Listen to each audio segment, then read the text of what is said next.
Okay, it looks like we're live and both dressed in red. How fantastic! Well, no, mine's orange. Yours is red.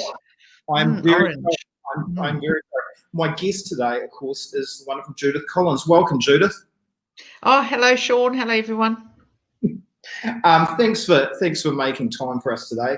We won't keep you long. I know you're really busy. Tell me, when was the last time that you actually had some Judith time where you just went, you know what, I'm not going to watch the news. I'm not going to take a call from Jerry. I'm just going to chill out and have some Judith time. I'm doing that this afternoon. I've booked it in my diary. Really? Okay. So what is it that you actually do to relax when you get to that time to yourself? This is a very sad thing to admit, so we'll just tell you and me, okay, and nobody else. Listen. Okay. No one will watch the show anyway. I'm going to do the washing. Okay. It's actually very therapeutic to do normal on the ground stuff that doesn't involve me thinking too much, except if I happen to put the pantyhose in with the towels, which would not be good. Do you not have a cleaner? I do have a cleaner now.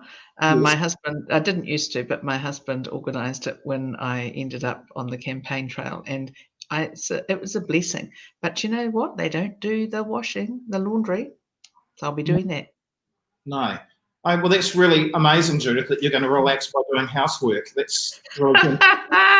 I'm cleaning stuff up. Do you know, Shaun, we just got to be more real in our lives. It helps give us that resilience that we're always looking for. Hey, tell me this. I interviewed Sir Richard Hadley the other day, which was just bloody amazing because he's like a hero of mine. And we talked about a relationship that he had with the very late Dean Jones, who was a great Aussie cricketer. Fantastic. And there was this huge rivalry between them. They're very, very competitive. And it turns out that they actually became incredibly good friends when the cricket was all over. And so when Sir Richard got sick, Dean Jones the late Dean Jones would phone in and see if he was okay. And they even spent Christmases together. I know this is probably a weird question, but do you think that once your political career has finished and once Jacinda's has finished, and I know that you've got to be competitive, you've got to keep the government to account and all that kind of thing, but do you think that you guys would ever have that kind of relationship where maybe you don't spend Christmas together, but you would hang out? Well, I think there is a shared respect that tends to build up over time, and I've seen it with people who've been in positions of responsibility and leadership where once the rivalry is gone, once the actual competition has gone, people do tremendously respect the effort that the other puts in and what they bring to the table. So I have been reasonably vocal at times saying that I particularly admired Helen Clark. Not that I admired any of her policies, but I admired her courage and her conviction, even though I didn't agree with it. I think it's important to give credit where it's due. And, I always like Jenny Shipley too. And why? Because Jenny has always been someone who's given a lot back to other politicians of all different political beliefs who have asked her for advice on how to handle themselves or a situation. And I think, it's good to just be a bit civil to people. So you're saying that you could potentially see a friendship between you and Jacinda at the end of the day? When it's all over? Well, I think we'll never be close. But I would expect that even near the end of the campaign, I felt like she wanted to engage a little bit more personally, so that's fine. That's nice. That's cool. You put in obviously Jacinda put in a hell of a lot of work. You put in a hell of a lot of work. I think that was very obvious, whether or not you're a Labour voter or a National voter. They could see you really working hard. How about someone at the opposite end of the spectrum Chloe Swordbrick, is it, who won Auckland Central for the Greens? I mean, I personally didn't vote for the Greens, but I look at her work ethic and I go, how did she pull that off without just putting in so much work? When I say her name, how would you describe her? What's your perception of her? Well, this may surprise you, but I get on very well with Chloe and she gets on well with me. And I look at someone like her and think she reminds me a bit of myself when I was in my 20s. And I don't mean that in a patronizing way. It's just the fact is that I'm not going to remind her of herself because I'm older than her. But what I like with her, even though I think most of her views are bizarre, what I like is that she believes what she says. Yes. And she is someone whose sense of purpose and her beliefs give her, I think, a lot of kudos from the public because people generally give you respect for saying what you mean and meaning what you say. And so she does. So I've occasionally said, she's one of my favorites from the other side. Yeah. And I hope that obviously hasn't hurt her career. So today, but I'd also say that sometimes she gets the meanest reaction from people on her own side who get very, very jealous because she is someone who does get a lot of media attention and people know her name. And there can be often that sort of jealousy. I know she does get that sometimes. I just respect the work ethic. I respect how she backed to South and won that. Anyway, turning to the election a little bit more, National has halved their party vote over the last 6 years.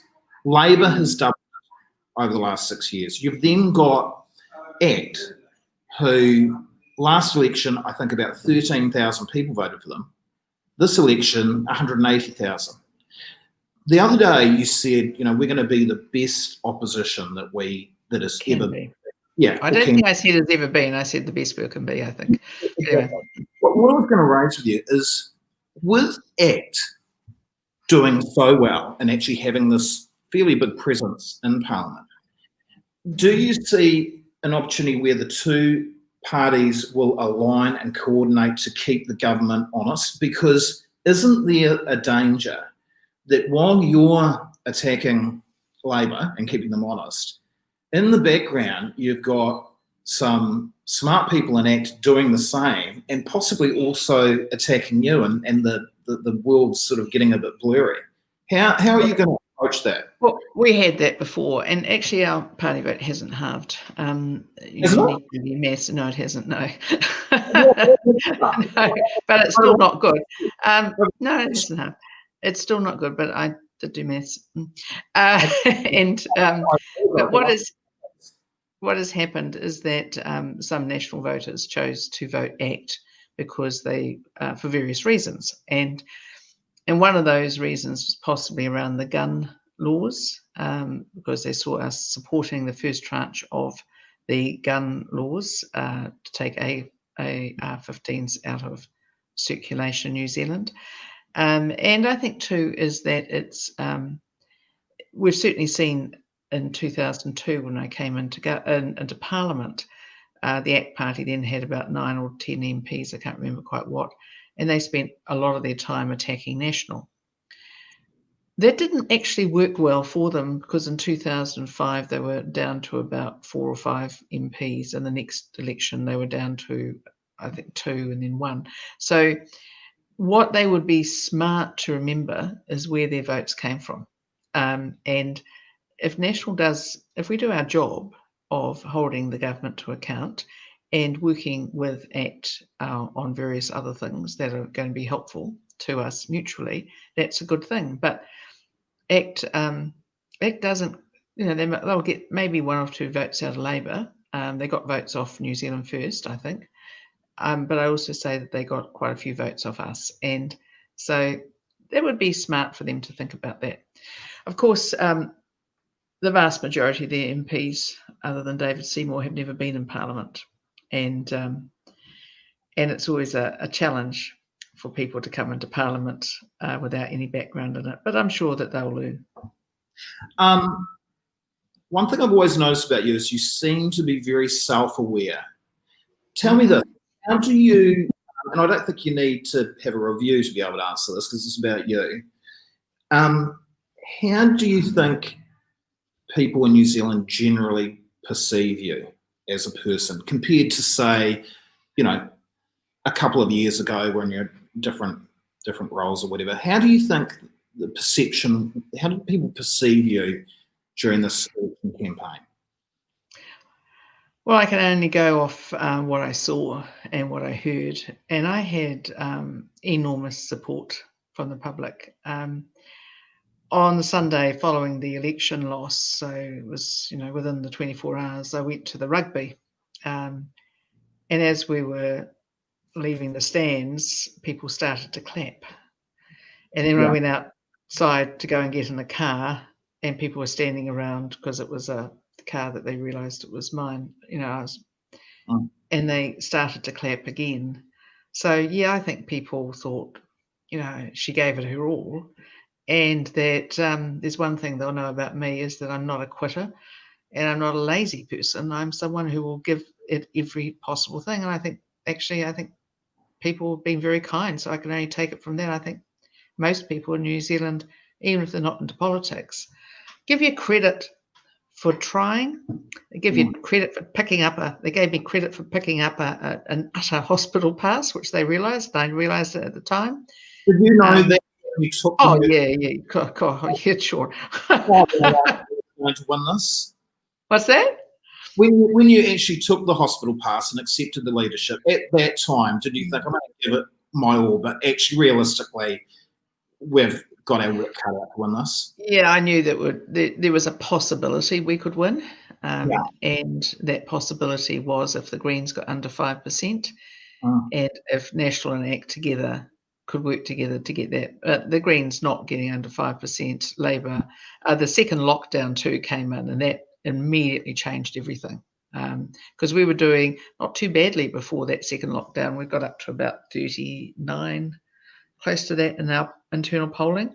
And then if we put ACT on top of it, we were there. That second lockdown just completely took us out. And then there are another couple of things that happened. But, you've got to give it your all, even, and isn't that a sign of character? If you, I think so. It's like, if you're on, there I was, watching the rugby, and I thought, there's only one way to play the rugby. It's like as a team, working together. But the other thing is you never give up to the last minute. That's it. We actually never give up until the whistle blows. And you can see that in teams. Also, to go on your analogy, when you're playing rugby and there is somebody that is constantly knocking the ball on, sub them off, don't you? You go, actually, the team needs to be stronger here. And yes, I love you, and it's great, and you've had great games in the past, but you keep knocking this ball on, so we're going to sub you off. We're going to put a player on. Yeah, we don't have the ability to do that in a campaign. But look, that's why we've got the reviews to look at all of that. But I find it really hard to believe someone like you that has been in Parliament for so long, has seen so much, that you don't know who's done all this leaking. I'm sure you know. Look, I would have my views. Shaun, I would have my views, but I'm not. I haven't been in Parliament that long. It's only 18 years. But what I know is a party can self-implode if they spend all their time hunting down leakers. Well, and I've seen it before. You look at what happened with the Jamie Lee Ross thing. Did that actually work out well for us? Not really. I've seen it before with other things. We can decide to put these things in the past and we can decide to move on. And everyone in my caucus has seen the results of what happens when an election doesn't go as well as we wanted it to do. Isn't that what you said, though, Judith, when you took the leadership on? You said that we're going to put all this in the past.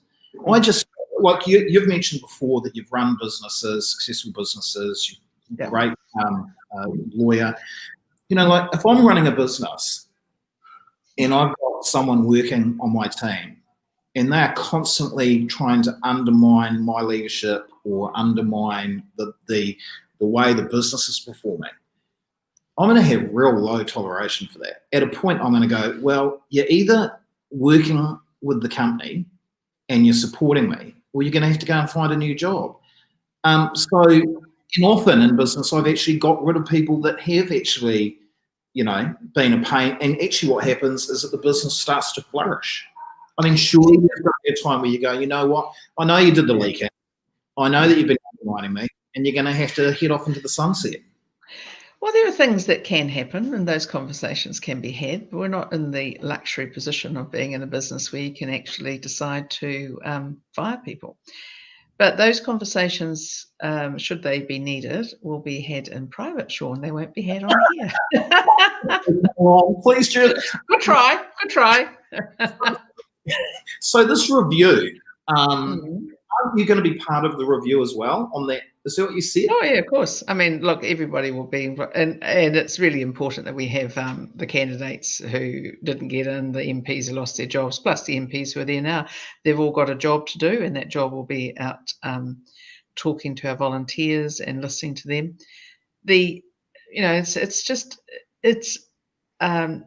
Politics or political parties do have business qualities, but they're not entirely like that. And it's not like you can just take someone off a game or do something like that. It's not like that. It's a different business altogether, or different occupation. And I always think that if bearing in mind, if a party and a caucus of MPs really decides that they've got a chance to win, and they really, really want to win, they've got a better than even chance. And you can't control what other people do. And you can't control. We couldn't control second lockdown, COVID. We couldn't control all those things. But you just have to deal with the cards that or play with the cards you've got you're dealt with. And you can't get too worried about it. You just got to learn. But do you think you can move on?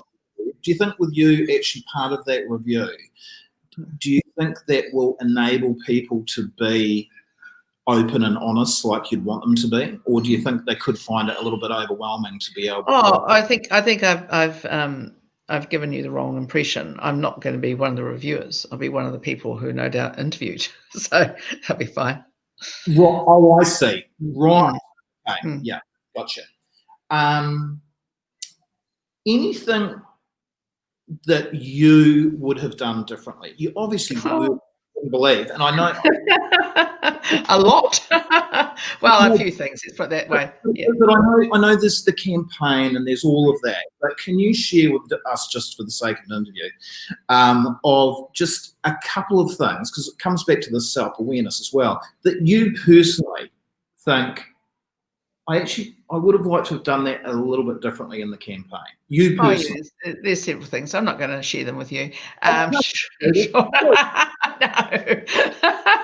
I'm happy to say, though, that I came into a campaign that had already started. Essentially, it had all been prepared, and we had. I was the third leader in a matter of months. So, I know that there will be some things I thought, oh, that wasn't so good. Oh, I wish I hadn't done that. Oh, I wish I hadn't said that. But you know what? You deal with what you got. And when you're running from one thing to the other, you got to say, look, you just got to make your calls, do your best, hope that works. And that's all I'd ask of anyone else. And what you would have noticed, that where people have made mistakes in the campaign, which have been clearly mistakes, I have been very free I felt very confident to come forward and say, look, everyone makes mistakes, because I know I make mistakes, but then so do people in my team. And it's not that they're meaning to, it's just that stuff happens. And sometimes you don't know it's going to be a mistake until after. Yeah, that mistake with the numbers, the budget, I thought that was so un-national, because when you think of national, you think of the economy, you think of the numbers, and you don't expect national to make a mistake like that. Yeah, and that's a real lesson in actually going back to core numbers rather than accepting the ones that you've been given. So, look, it's again, and having to explain it made it very difficult. But what we didn't sort of fall apart. We kept on going, doing the best we could, and I don't believe for a moment. I mean, I know that nobody involved in that compilation of the numbers meant to do anything wrong. It's just that's. Look, you know what? It's like wars. Things happen, and nobody expects that's going to happen. Okay, last question, because you've been incredibly generous with your time. What was I going to say here? I've lost my bloody train of thought now. Oh, yes. With the MPs that have left, is there a couple that you would actually like to take the opportunity to single out that you've worked with over the years that you think do deserve a bit of a mention from you now? Yeah, well, none of them deserve to leave. But would you yeah, there's some people. Yeah, well, actually, Kenwell Singh Bakshi, who's represented particularly the Indian community in National Party, but also Parmjit Parma, both people who I've worked with hugely over the years on all of the ethnic events and everything else. But I could also say Jonathan Young, MP for New Plymouth. You couldn't find a more solid MP who spent enormous amount of effort and time for not only himself but also his wife Moira for the community. He's been a great stalwart when it comes to the energy and resources area, which has been excellent. I could say, there's so many, it's horrible to single people out. But, some people who've been there for a long time and actually given everything of themselves. Those are just two examples. There are others as well. Judith Collins, thank you so much for giving me 20 minutes of your time, considering it's your day off and you've got washing. Enjoy the washing. I will. I'll really enjoy it. It'll make me feel like I'm doing something physical. Well, I appreciate how busy you are, and I wish you all the very best and your family. Thank you very much, Shaun. Okay, thank you. Bye-bye.